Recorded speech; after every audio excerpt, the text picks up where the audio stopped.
Good afternoon, good evening, this is John Paul Wright. I'm coming to you from Tokyo, Japan, and I just want to go over a brief little history of the Disney Star Wars franchise. While we're waiting for episode 9, there's no big major news right now, and I just want to remind everybody who is a defender of The Last Jedi in the Disney series is that these movies were deliberately made so the new characters like Luke and Han and Leia to a certain extent were kind of pushed to the background and they don't look so good or so powerful, and it's really deliberate is the key word and one of the big reasons why I dislike the Disney franchise right now. And that's what I want to get into a little bit.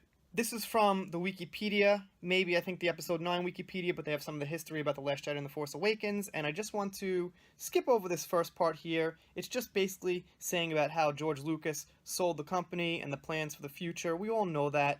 And by the way, someone pointed out, I guess Lucas has to take some fault in this because if he didn't sell it, he was rich anyway. He was mega rich anyway. If he didn't sell it, we wouldn't be in this mess. So the sad thing is that Colin Trevorrow, who was the original director for The Force Awakens, and who knows, maybe he would have gone further than that, had a great plan. He showed to George Lucas, he showed to Mark Hamill, they were all on the same page, and let me add the detail that Mark's son was also on the same page. Nathan Hamill pitched a lot of ideas to his father, who also told JJ and Kathleen Kennedy and things like that, and they were just like, no. One of those plans was for Luke to be cloned from the hand that got severed off. Some people had mixed feelings about that. I think it would have been a hell of a lot better than what we got. I mean, Luke fighting himself as a clone.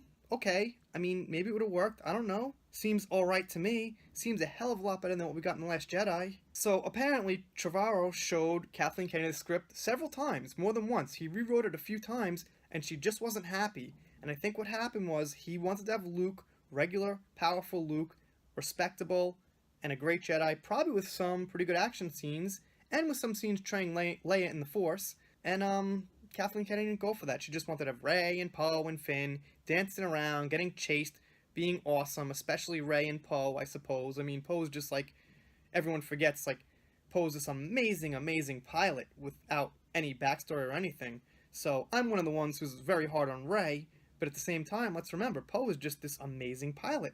And they have Finn is like the cheerleader for Poe and Rey. If you realize, Finn in The Force Awakens is like, what a pilot! This is a really cheesy line in The Force Awakens. And, Finn loves Rey, so he's sidekick to Rose. What the hell happened with Finn? I mean, why isn't he like his own awesome character with his great backstory? He's like this cheerleader for Poe and Rey. It's...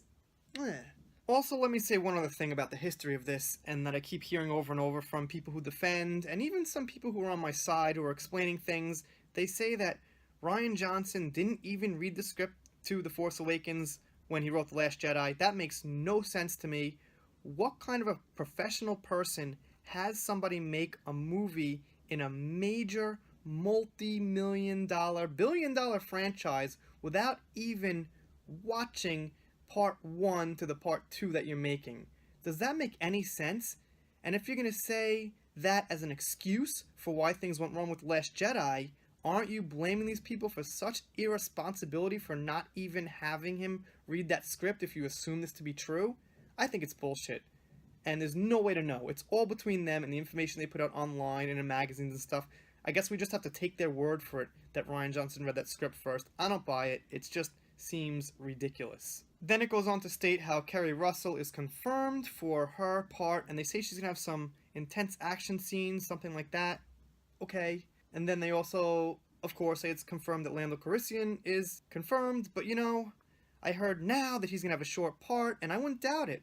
They're going to put Lando in the movie. He's the last character from the original trilogy we really want to see come back, and I wouldn't be surprised if they nix us with like 4 minutes, or they'll even have him at the end or something like Luke, and we'll be like, Lando's in episode 9, we'll see it, and then, it'll be like Rey, Poe, and Finn walking up to him, and they're going to show him for like, 16 seconds, and then the credits are going to roll. Wouldn't be surprised. They also say they have so much footage of Leia that they didn't use from The Force Awakens. That makes me wonder too. So if they have so much, and they say a lot here, they say not just outtakes, this is unused new content that could be woven into the storyline. So if they had so much content with Leia in the first place, they must have cut a lot of that out of The Force Awakens. So they must have cut a lot of Rey. I'm sorry, I'm about to say Rey. Let me get to it. They must have cut a lot of Leia out of The Force Awakens for Rey, Poe, and Finn. Awesome. So we got less Leia and more Rey, Poe, and Finn. It must be. I mean, logically, if they've got all this footage sitting around, that must be what happened. Anyway, I figured it was a good time to go over things with 9. This is kind of content that'll, be good for a while. I don't think there's going to be any major news coming out anytime in the next week. It could, could break at any time, but it seems like things are pretty slow. And I will say they're doing a pretty good job of keeping things on the down low and not letting information leak. Which is cool. I mean, I don't know. I guess I could somewhat respect that somehow. Although, I'm going to see full 100% spoilers before I even consider seeing this thing. Anyway, drop me a comment, let me know your thoughts on 9, the thoughts on the actors, anything you got. Let me know. Please consider subscribing if you're new here. I do shoutouts, special thanks, got a patron, and I'll see you next time.